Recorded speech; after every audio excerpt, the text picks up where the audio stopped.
Going back over the original tapes, the multi-tracks, and finding outtakes that have incredible vocal performances, just a guide vocal, and it's just so moving. And then other things cutting back at some of the instrumentation, so it's just David and the piano.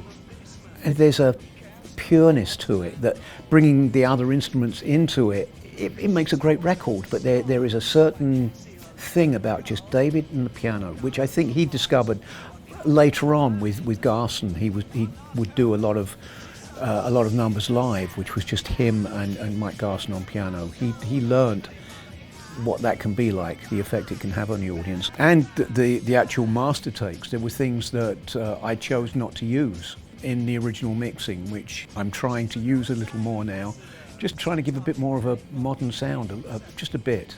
I don't want to mess with them too much. It's a quote-unquote classic album, so I can't mess with it too much. If she says she can't do it, then... My feeling about Hunky Dory 50 years later is it worked. There are tracks on it that I love. There are tracks on it I didn't like quite as much, which now revisiting and remixing, I like more.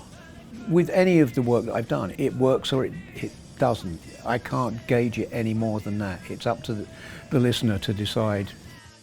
I think my first memory of that era would be fear. Because once I realized how talented David was and that this could possibly be an album that people will hear, I was terrified. If I had to pick a favorite track of mine off of Hunky Dory, it would have to be the obvious one, Life on Mars. It is everything from David's vocal, Rick Wakeman's piano, that I've heard it so many times, and just the hair on the back of my neck stands up every time. I've heard him say that it's probably the best piano part he's ever played, and I'm certainly not going to argue with that. It's brilliant. Yeah, it's amazing. My stomach feels small, there's a taste in my mouth.